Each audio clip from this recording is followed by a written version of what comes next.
Toujours en compagnie de la documentariste Agnès Pizzini, du réalisateur Olivier Ayache-Vidal, on parle de ce documentaire exceptionnel, l'affaire d'Outreau. D'abord, l'heure des télescopages de Bruno Donnet. Bonjour Bruno. Bonjour Philippe. Tous les jours, Bruno, vous traquez ici les curiosités médiatiques. Et ce matin, vous avez mis la main sur une perle que l'on doit au travail des journalistes du journal Le Monde.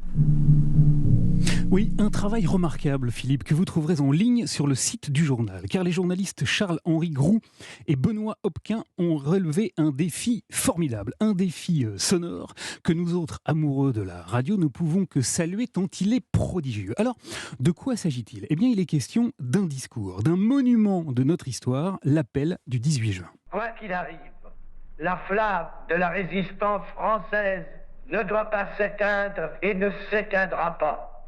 Demain, comme aujourd'hui, je parlerai à la radio de Londres.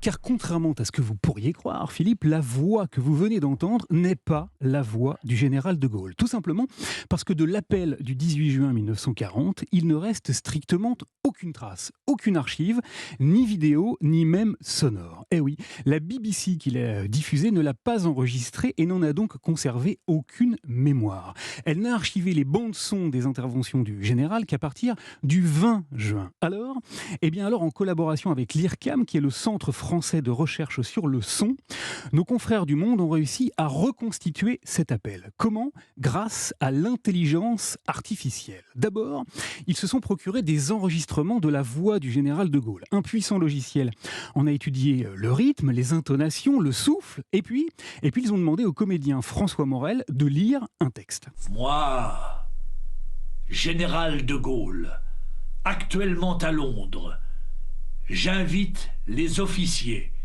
et les soldats français à se mettre en rapport avec moi. La machine a ensuite mélangé la voix du comédien avec les données scientifiques qu'elle avait recueillies et elle est ainsi parvenue à créer une voix artificielle, une sorte de clone vocal du général de Gaulle, une voix de synthèse. Moi, général de Gaulle, j'invite tous les Français qui veulent rester libres à m'écouter et à me suivre. Toutefois, Philippe restait encore à surmonter une autre difficulté et pas des moindres. Car figurez-vous que si nous n'avons pas d'archives sonores de cet appel, nous n'avions pas non plus de texte. Les mots prononcés le 18 juin 1940 par De Gaulle étaient jusqu'ici un mystère. Seulement voilà, au terme d'un travail de recherche opiniâtre, les enquêteurs du Monde sont parvenus à le retrouver. Car ils ont mis la main sur un type épatant. L'historien suisse Christian Rosset, qui a passé une bonne partie de sa vie à fouiner dans les documents confidentiels des services secrets helvétiques, lesquels, pendant la guerre, écoutaient la BBC stylo en main et sont donc les seuls à avoir retranscrit mot pour mot le discours original de De Gaulle. La suite, c'est l'historien qui la raconte, document sous les yeux sur le site du Monde. Le bulletin du 19 juin 1940 à 6h du matin, dans lequel on trouve les transcriptions des émissions radio de la nuit et à la page 3, la transcription de l'appel du général de Gaulle à 22h sur la radio anglaise. Alors voilà, on dispose aujourd'hui enfin du véritable texte de l'appel du 18 juin et d'une voix qu'on jurerait être celle de Gaulle. Les mêmes moyens qui nous ont vaincus peuvent faire venir un jour la victoire. Car la France n'est pas seule.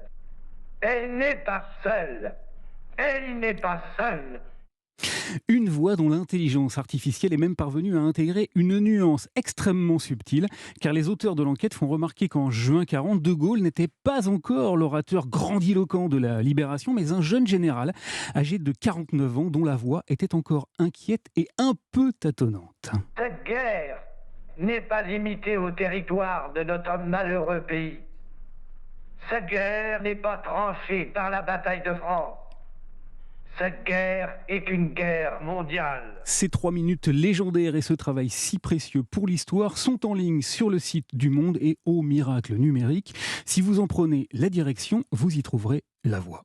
Merci beaucoup Bruno Donnet, à demain. C'est impressionnant cette reconstitution. Ouais, c'est incroyable.